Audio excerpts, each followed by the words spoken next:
मैं इस वक्त जंतर मंतर पर मौजूद हूं और मैं इसलिए मौजूद हूं ये दिखाने के लिए कि आखिरकार पूरे देश में कैसी स्थिति आन पड़ी है। देश के जो चैंपियंस हैं, करोड़ों लोगों का जो दिल जीतते हैं, वो सड़कों पर बैठे हैं और सांगवान फोगाट खाप भी आई हुई है। प्रमोद राठी साहब हैं इस वक्त मेरे साथ। आप एक जवाब मांगते हैं, पूरा देश एक जवाब मांगता है और जब से भारत आज़ाद हुआ है ना, तब से ये जवाब मांग रहा है कि आखिर भारत खेलों में कब अमेरिका के बराबर होगा, कब चाइना के बराबर होगा। मैं इसलिए यहाँ पे मौजूद हूँ कि आपके उन तमाम सवालों का मैं जवाब दे सकूँ और उन तमाम सवालों का एक ही जवाब है। पीछे देखिए जो खिलाड़ी हैं वो सड़कों पर बैठे हुए हैं। आपके इन तमाम सवालों का एक ही जवाब है। इसलिए मेडल्स नहीं आते कि आप अपने चैंपियंस की कदर नहीं करते, इसलिए मेडल्स नहीं आते कि आप अपने खेलों का सम्मान नहीं करते, इसलिए मेडल्स नहीं आते कि आप अपने खिलाड़ियों की बेरुखी करते हैं। पेरिस ओलंपिक आया हुआ है, वर्ल्ड चैंपियनशिप आई हुई है, एशियाड आया हुआ है, लेकिन सबसे ज़्यादा जो भारत देश को मेडल लाके देता है कुश्ती के साथ आप ऐसा कर रहे हैं। तमाम सवालों का जवाब देने के लिए हम यहाँ पे खड़े हैं। राठी साहब, मैंने ठीक कहा? बिल्कुल। पूछते हैं लोग कि आखिरकार भारत अमेरिका चाइना जितने मेडल है वो आखिरकार क्यों नहीं लाता। राजनेता बात करते हैं अमेरिका की बराबरी की, चाइना की बराबरी की, लेकिन ये तस्वीरें शायद पूरे देश की आंखें खोलती हैं। मेडल इसलिए नहीं आते क्योंकि ये गांव देहात से, एक आम परिवार से आके ऊंचाइयों तक जाने वाले बच्चे इनका सम्मान नहीं करते। बिल्कुल बिल्कुल, जो आपने बात कही है ना, वो एक एक बात आपने सच कही है। मैं आपको इसके लिए बधाई दूंगा कि आप इतनी अच्छी बात आपने बोली है, क्योंकि हर किसी के अंदर दम नहीं होता। जैसे इन पहलवानों ने एक अन्याय के खिलाफ आवाज़ उठाई, इससे पहले भी अन्याय हुए हैं, लेकिन वो हिम्मत सब में नहीं होती। वो हिम्मत क्यों नहीं होती? क्योंकि इनका सारा कैरियर दाव पे लग गया अब, क्योंकि वो सत्ता के पुजारी लोग हैं। कहीं ना कहीं सत्ता का हाथ उनके ऊपर है, उनकी हर करतूत को दबाया जा रहा है और पहलवान सबकी नज़र में आए हुए हैं। आप उनके एक एक पल को समझो, कितनी बड़े बड़े चैंपियनशिप हमारे सामने, इन पहलवानों के सामने हैं। एक एक पल, एक एक मिनट इनके लिए सिर्फ और सिर्फ मेहनत की है, इस टाइम अपना वर्क करने की है, और उस चीज़ को, अपने जीवन को, हर ऊंचाई को दांव पर लगा के वो एक अन्याय के खिलाफ खड़े हैं। तो मैं इस देश की सरकार से कहना चाहूँगा कि अगर आपके अंदर कहीं भी इंसानियत नाम की चीज़ है तो इस प्रकरण के खिलाफ सख्त से सख्त कार्रवाई करनी चाहिए। मैं, आपको याद होगा, भापड़ोदा में आपके गांव में मैं खबर करने गया था, तो सबसे पहले मैंने आपका गौरव पट देखा था, जहां पर शहीद सैनिकों का नाम था, जो पहलवान हुए अर्जुन अवार्डी उनका नाम था। शायद अब उस गौरव पट का शायद इतना महत्व नहीं रहा, क्योंकि ये देखिए कहाँ पे बैठे हुए हैं। उस गौरव पट के महत्व को बचाने के लिए आज प्रमोद राठी यहाँ जंतर मंतर पर खड़ा है, क्योंकि मेरा गांव भापड़ोदा, जहाँ 2 Arjun award, Hind Kesari, Bharat Kesari, international, national, हर तरह के पहलवान मेरे गांव की मिट्टी ने पैदा किए हैं।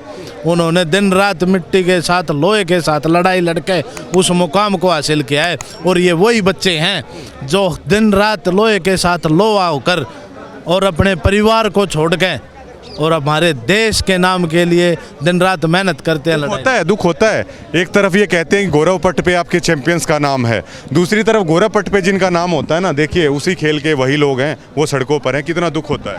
दुख प्रवीण जी इतना है, अगर भगवान ना करे, अगर अध्यक्ष जी मेरे सामने आ जाए ना, तो ना पता मैं क्या कर सकता हूँ। इतना दुख है मेरे अंदर। क्या उपाधि ब्रजभूषण को देना चाहिए? क्योंकि उनकी जो कालाकांडी है ना, खिलाड़ी खोल रहे हैं पूरे देश के सामने। कायर, अत्याचारी और कैरेक्टरलेस, ये उपाधि है उनके लिए। अच्छा, उन लोगों को क्या कहना चाहेंगे राठी साहब, जो अभी भी देखिए वो कह रहे हैं कि निर्दोष है वो, ऐसे लोगों को क्या जवाब देना चाहेंगे? मैं आपको एक चीज़ बता देता हूँ, हम पीछे क्यों हैं? क्योंकि गलत को गलत नहीं बोल सकते। वो लोग वो हैं जिनको कोई लोभ है, लालच है। इन बच्चों को लोभ लालच नहीं है, इनके अंदर एक जुनून है, देश का नाम रोशन करने का जुनून। ये जुनूनी बच्चे हैं जिन्हें किसी लोभ से मतलब नहीं। देश ये भी जानना चाहता है कि आप भी गांव से जुड़े हुए हैं, देश ये भी जानना चाहता है, और मेट्रो सिटी के बड़े बड़े बंगलों में रहने वाले, शायद बड़े बड़े फ्लैटों में रहने वाले, आलीशान गाड़ियों में घूमने वाले शायद ये नहीं जानते होंगे कुश्ती आखिरकार क्या चीज़ है। किस तरह गरीब तबके से, एक आम किसान परिवार से, साधारण परिवार से निकल के है बच्चा यहाँ तक पहुँचता है। उन लोगों को बताइए कुश्ती आखिरकार चीज़ क्या है। उन लोगों को मैं एक ही चीज़ कहना चाहूँगा, आपके मन का वहम करना तो दूर है, एक बार आकर देख लें कि पहलवान करता क्या है। पहलवान खाता क्या है, पहलवान सोता कितना है, पहलवान पसीना कितना बहता है, वो देख लें, समझ में आ जाएगा। साहब, आप तो देखिए गांव के प्रधान भी हैं। देखिए जब ये मेडल्स जीत के लाते हैं ना, तो हमारी जो चाची ताई काकी हैं गांव में बड़ी खुश होती हैं अपने लाडले बेटों के लिए। तो गांव में महिलाएं क्या कह रही हैं इस मुद्दे को लेकर? इतना रोष है पब्लिक के अंदर कि जिसका कोई हिसाब नहीं है। इस सरकार को पता चल जाएगा अगर जल्द से जल्द इसके खिलाफ कार्रवाई नहीं करी ना अध्यक्ष जी के, तो पता चल जाएगा इस सरकार को। क्योंकि जब सीधी उंगली से घी नहीं लगता ना, तो जनता टेढ़ी करना जानती है। उन्हीं माओं के लाल हैं ये, जो सुबह उठते ही दूध को रफड़कर उससे मक्खन निकालती हैं टेढ़ी उंगली करके।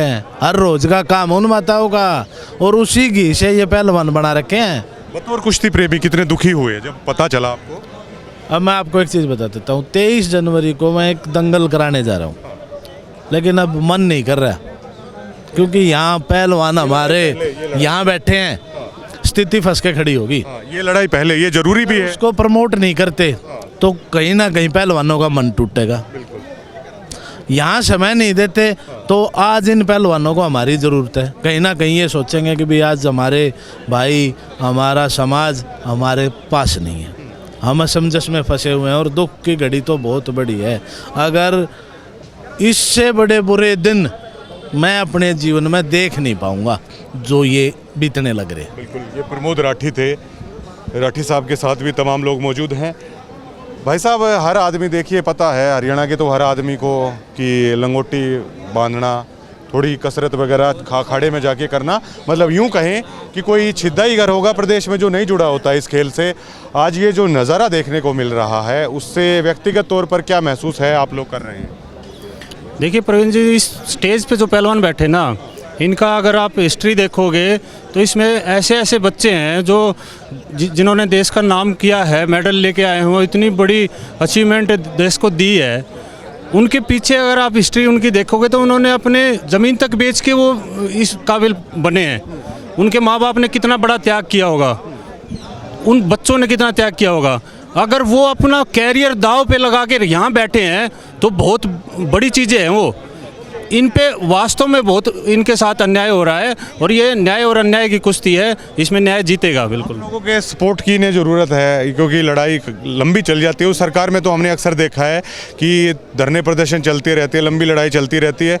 आप लोगों का समर्थन कब तक इनके साथ रहेगा? जब तक इनके साथ न्याय नहीं होता हमारा समर्थन तो जारी है। अब ब्रजभूषण जी आवाज़ उठा रहे हैं कि ये यूपी वर्सेस हरियाणा की लड़ाई है। यहाँ तमाम खापे आई हुई हैं, यूपी से भी आई हुई हैं। ये न्याय के साथ खड़े हैं। बटने के लिए कहते हैं ना कि बट जाए, प्रदेश में बट जाए मामला। वो प्रदेश नहीं, इस मामले को, इस प्रकरण को दबाने की कोशिश है, इसको डाइवर्ट करने की कोशिश है ये। पर ये साहब, ये तो बांटने की साजिश मान के चलें, हरियाणा यूपी जो करने की बात हो रही है। ना जी, ना आप फिर वहाँ नहीं गए जहाँ जाना चाहिए। ये अपराधों से बचने का एक तरीका है, बांटने का नहीं। समाज को बांट के बचना। ब्रजभूषण कौन होता है समाज को बांटने वाला? वो समाज समझदार है हमारा, ऐसे नहीं बटेगा। वो सिर्फ अपने अपराधों से बचने की एक लाइन ढूंढ रहे हैं। ये हिंदुस्तान वो लाइन देगा नहीं।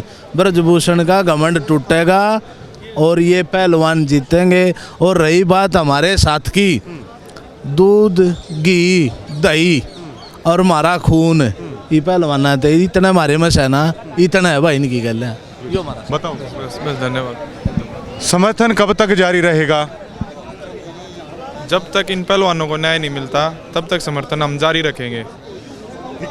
देखिए, पूछना पता है क्यों चाहते हैं? कई लोग हैं वो कैमरा फेस नहीं करना चाहते, लेकिन पूछना हम ये चाहते हैं कि अगर वाकई में इनको न्याय मिलता है ना, तो आवाज़ की बड़ी कीमत होती है। सरकार देखती है इन चीज़ों को, प्रशासन देखता है इन चीज़ों को कि कितनी आवाज़ बुलंद हो रही है देश में, और न्याय के लिए सड़कों पर उतरना पड़ता है। इसलिए आपकी प्रतिक्रिया हम लेते हैं। इस मुद्दे को लेकर लगातार है वो बहस है, वो लगातार चल रही है, और पूरा देश है आज यही पूछ रहा है कि आखिरकार क्यों ये अन्याय हो रहा है। और उन सवालों का मैं यहाँ पे जवाब देने की कोशिश कर रहा हूँ जो अक्सर इस देश के करोड़ों लोग ये कहते हैं कि क्यों मेडल्स नहीं आते हैं। मेट्रो सिटी में बड़े बड़े बंगलों में रहने वाले लोग कहते हैं अमेरिका से, चाइना से पीछे क्यों है हिंदुस्तान ओलंपिक्स में, खेलों में। उसका कारण है, मैं आपको बता रहा हूँ, ये तस्वीरें हैं, वो उन तमाम बातों का जवाब है यहाँ पे दे रही हैं। शुक्रिया।